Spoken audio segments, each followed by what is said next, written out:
Olha, Ananias, eu não sei você, mas eu já amanheço o dia suada. Eu pensei que já era até problema hormonal, mas eu acredito que seja mesmo do BR Obrol, viu? 5h30, 6 horas da manhã, que é o horário que eu acordo, eu já tô ou indo tomar banho ou fico no ventilador, porque olha, sinceramente, é um calor que não tem quem aguente. E é um prenúncio de que nós vamos sofrer bastante até o mês de dezembro. Sobre esse assunto, eu queria tirar as nossas dúvidas com o professor Werton Costa, ele que é climatologista, um querido aqui do Diálogo Franco, sempre nos atende com muita gentileza, e ele vai fazer aí o anúncio para a gente de todo esse sofrimento que nós vamos ter nos próximos meses, né, professor? Bom dia, mais uma vez, obrigada pela gentileza aí do senhor nos atender. Olá, professor, bom dia. Bom dia, meus queridos, bom dia, prestigiada audiência, Eli, Ananias. Nós estamos aí, vamos dizer assim, já nas portas do BR Obrol. O dito cujo mesmo, aquele das letras terminadas, aliás, dos meses terminados em Brol. Mas essas características, como nós comentamos desde a última entrevista, já estavam evidentes desde o final de julho. Agosto entrou com tudo, né? Mas o que caracteriza esse período? Todo mundo sabe que é essa intensidade assombrosa de luminosidade que produz uma variação térmica considerável, né, sobre todo o estado do Piauí, sem exceção. Se antes o calor estava restrito mais a algumas áreas no norte, algumas áreas no centro-norte, hoje ele se espraia por todo o território. Eu estive agora mesmo em umas viagens, a gente pôde perceber os reclames dos nossos queridos amigos sertanejos do sul do estado, em relação ao incremento da média de calor em seus municípios. Professor, vai piorar? Infelizmente. Mas é aquela coisa, né? Não criando pânico, né? Essa piora, ela é previsível e ela é climatológica. Às vezes as pessoas dizem, professor, quando você usa essa palavra, climatologicamente falando, já vem coisa... É porque é o seguinte, a gente tem uma média, né, Ananias? Uma média de temperatura para esse período que é, naturalmente, as médias mais elevadas do ano. Então, a gente tem setembro e outubro, são, assim, os meses em que essas médias vão nas alturas. O que nós temos é um temperozinho, um condimento, né, uma pimentinha para isso, mostrando que a gente pode ter uma variação superior a meio grau positivo. Então, nós teremos realmente um BR Obrol mais quente. O que também não é uma novidade, porque se a gente pegar os últimos 3 anos, todos os nossos BR Obros, vamos dizer assim, foram acima da média.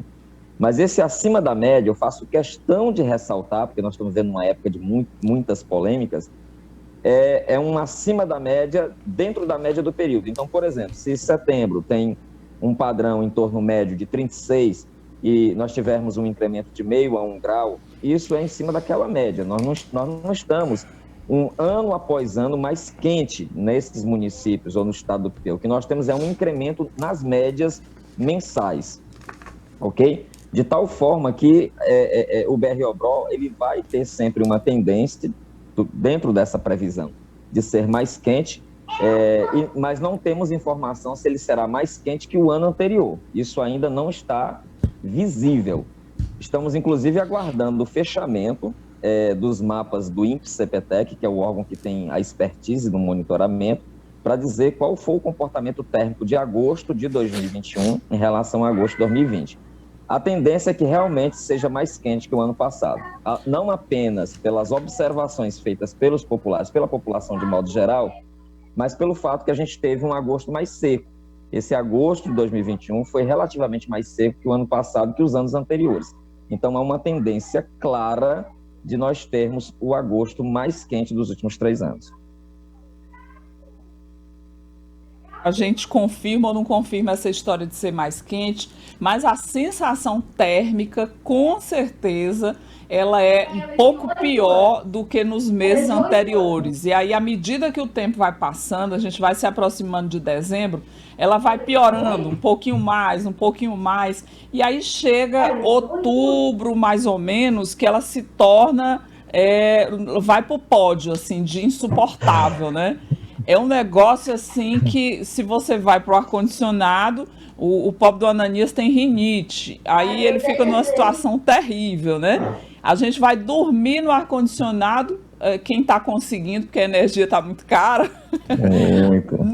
não consegue respirar, professor. É muito difícil. Aqueles truquezinhos a gente tem que continuar usando, né? De umidificador, bacia d'água, toalha molhada, sempre funciona, né?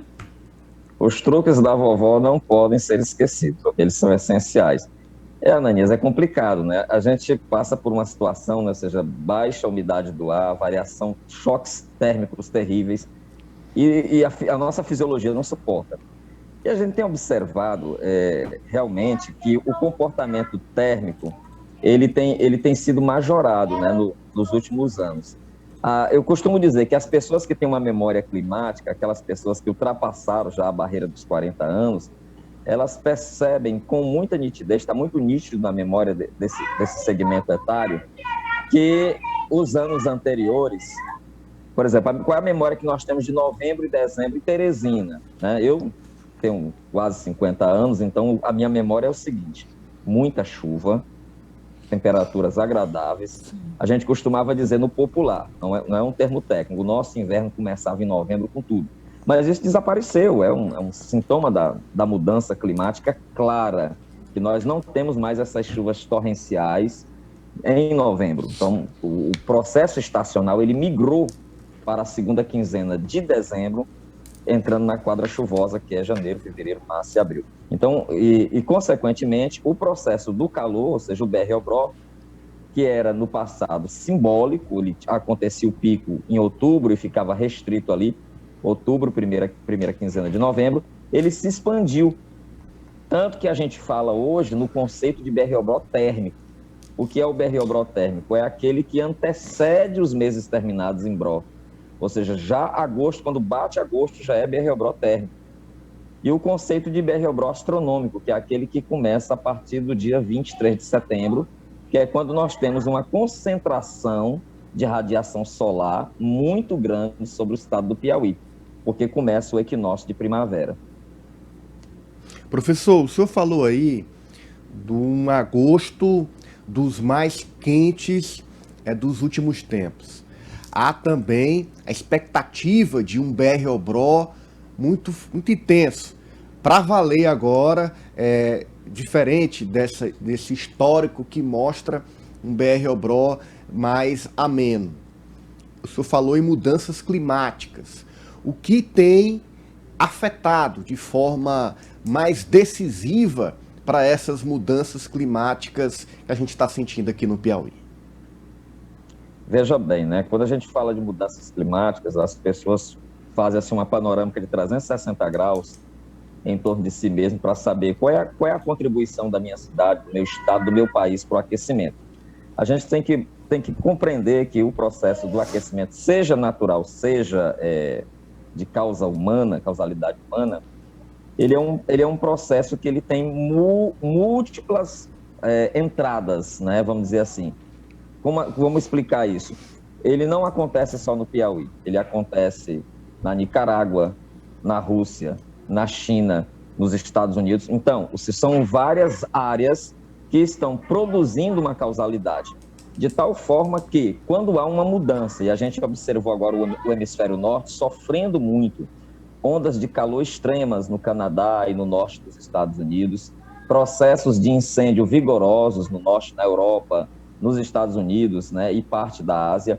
Então, quando você observa que ali há uma anomalia, e como a Terra é uma só, quando há um processo de anomalia num hemisfério, essa condição anômala, essa condição, vamos dizer assim, de anormalidade, ela se espalha pelos outros hemisférios. Então, nós temos aí uma expectativa de que esse nosso BR-OBRO, ele possa ser potencializado, porque essa condição vai chegar aqui. Essa condição mais seca, essa condição mais quente, porque a Terra é um sistema e ele se comunica, você está em permanente comunicação com outras partes do globo. E uma questão muito importante que eu falei, inclusive, na última entrevista, era a possibilidade de nós termos um BR-OBRO mais úmido, né, devido à previsão que se anunciava de chuvas esporádicas, né, porque nós temos hoje uma previsão climatológica, não é uma previsão meteorológica, é bom salientar que existe uma diferença. A meteorológica é aquela de uma semana, 10 dias, a climatológica é aquela que é trimestral, mensal ou trimestral.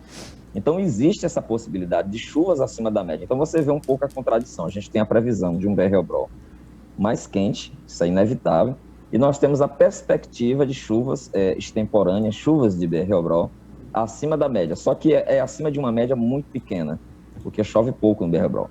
Isso vai amenizar a condição térmica? Infelizmente, não. Em alguns casos, essas chuvas pontuais e esporádicas vão potencializar a condição de tempo abafado em algumas cidades, principalmente cidades médias e grandes.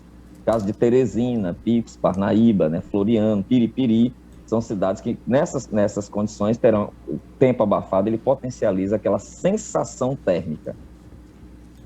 Professor, no meu percurso, no dia a dia aqui, nesses dias, eu já passei ali pela Raul Lopes e vi uma pessoa fazendo uma caminhada às 3 da tarde. Não deu para ver assim a idade aproximada da pessoa, se era mais velho, se era mais jovem.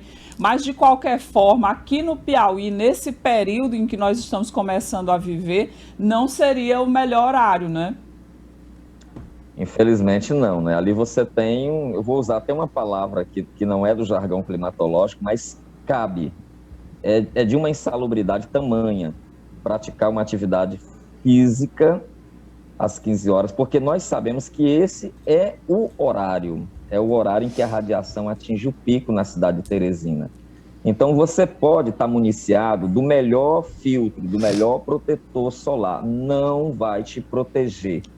As pessoas têm que tomar consciência de que Teresina, essa faixa onde está a nossa cidade e outras cidades vizinhas, recebem uma quantidade impressionante de radiação ultravioleta, que é uma radiação cancerígena, é bom lembrar, ela é cancerígena, ela penetra na pele, ela tem a capacidade de diminuir nossas defesas imunológicas, ela provoca envelhecimento precoce, ela provoca envelhecimento, ou seja, opacidade do cristalino, pode provocar doenças oculares. Enfim, ela tem muitos efeitos colaterais. Então, não... E, além disso, a gente desidrata facilmente. Então, vai fazer atividade física após as 16 horas, antes das 10 horas, e preferencialmente com roupas leves e claras, porque o nosso sol não é de brincadeira. É como diz o povo aqui, né, Anísio? Quando o sol esfriar, não esfria nunca, mas temos essa expressão aqui, deixa o sol esfriar que a gente se encontra. Danado que a gente utiliza essa expressão corriqueiramente, não, se o sol estiver mais frio. Eu nunca vi isso, ele ficar frio, mas tudo bem. Professor, o ex-vereador, ex-presidente da Câmara, ex-deputado federal Rodrigo Martins, abriu um debate tempos atrás em Teresina para que fossem feitas algumas alterações na nossa rotina nesse período de BR-Obrol. Novos horários para as aulas nas escolas da rede pública, nas escolas das redes particulares, um horário alternativo para o funcionamento do comércio, enfim, que a sociedade se adequasse a este período mais quente do ano. O senhor já foi procurado por algum agente público para discutir medidas via poder público? A gente já discutiu outras vezes aqui medidas individuais que a gente pode tomar, mas via poder público. O senhor já foi procurado? O que é que se pode fazer para o enfrentamento desse problema, que é uma questão que a cada ano, pelo visto, está piorando? Eu lembro muito bem desse projeto, dessa discussão, né? Que é uma ação de primeiro mundo, né? É uma discussão de alto nível, né? Eu acho que a gente precisa de parlamentares que tenham essa sensibilidade. Olha, se nós observarmos, por exemplo, nos Estados Unidos, como é que funciona nos Estados Unidos, como é que funciona na Rússia? Eu estou pegando dois modelos extremos, assim, mas o fator climático, ele determina o ciclo do calendário escolar. É lógico que você não vai submeter as crianças a períodos de aquecimento, de aquecimento brutal, que podem matar pessoas com facilidade, nem períodos de nevasca. Então, o calendário, ele é estruturado de forma para que a criança tenha um bem-estar. É necessário ter conforto térmico, é necessário ter qualidade de vida para que a criança tenha uma produtividade escolar. Eu creio que a discussão é bastante salutar. Aqui nós optamos pelo combate por outras vias. Qual é o combate? É climatização dos ambientes. né? A gente sabe que a climatização ela tem um custo, ela onera, tem um custo energético, tem um custo fisiológico, porque a criança está no ambiente climatizado, mas ela vai para o recreio, para um ambiente seco e quente. Então, as crianças são muito vulneráveis, a gente tem que convir, né, a essas mudanças atmosféricas.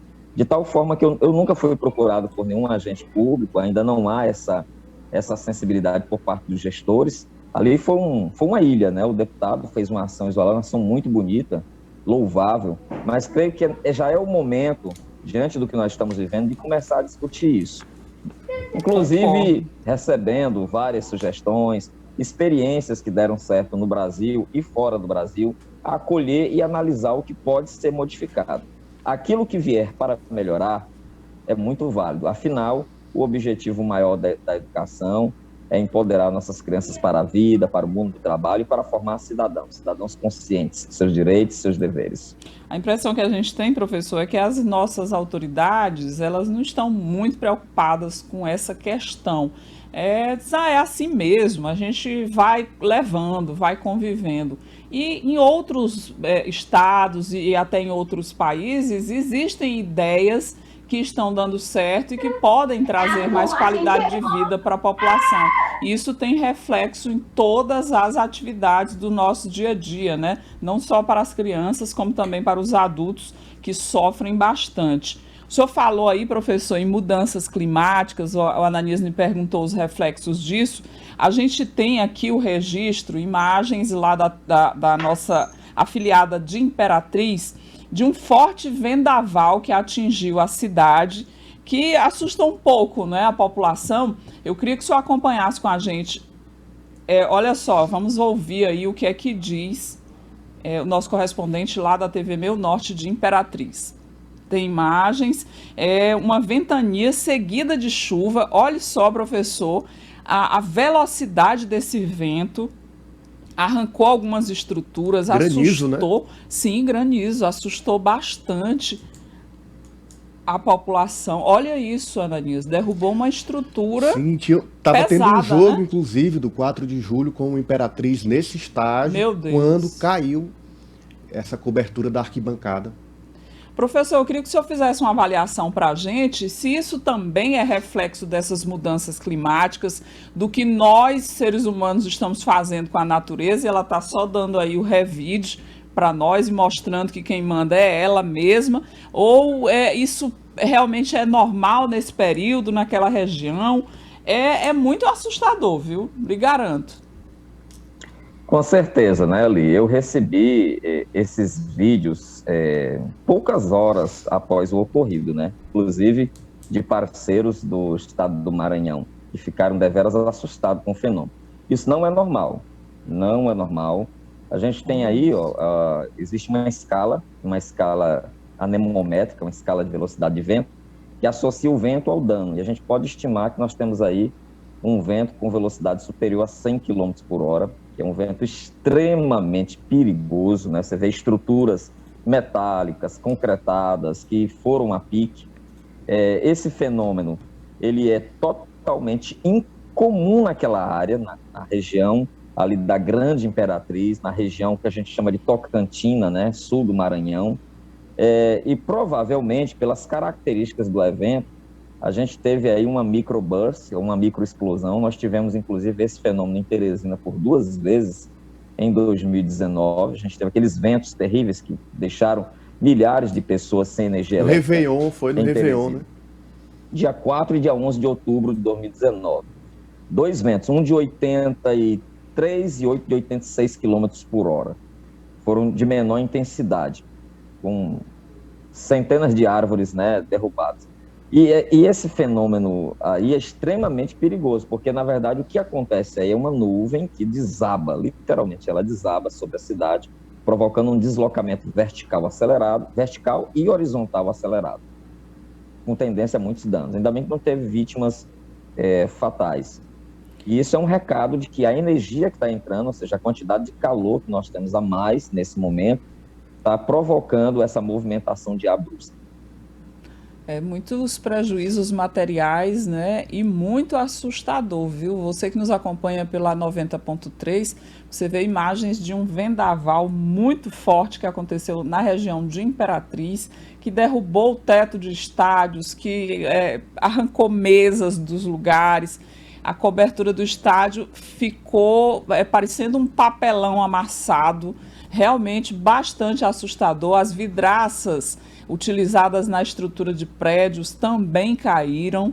É um negócio bem complicado, viu? E são fenômenos, como diz o professor Ayrton Costa, que não são comuns. Então, é a lei do retorno, viu? A gente está pagando aí a conta de tantos erros que cometemos com a mãe natureza. Tá tendo aí a volta, viu? Infelizmente.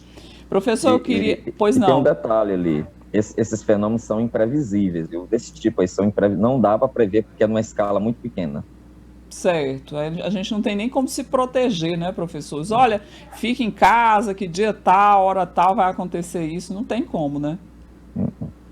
Professor, a gente gostaria muito de agradecer mais uma vez a sua participação aqui no Diálogo Franco, como sempre, trazendo muitas informações bacanas aí para a gente. Eu quero que o senhor venha aqui mais na frente dizer, olha, nós vamos ter um período chuvoso maravilhoso e o BR-Obrol vai ser mais curto esse ano. Por favor, traga essa informação. É a notícia que eu mais quero dar, porque quando eu viajo, as pessoas me abordam. Professor, cadê a chuva? Traga a chuva, professor. Vamos fazer a dança da chuva. Aí, professor, você tem que trazer a chuva. Olha, não é por falta de reza, não. Nós também rezamos de noite. Obrigado, professor, mais uma vez pelas informações aqui no Diálogo Franco. Sucesso, Nani, sucesso ali. Forte abraço. Tá aí, então, olha...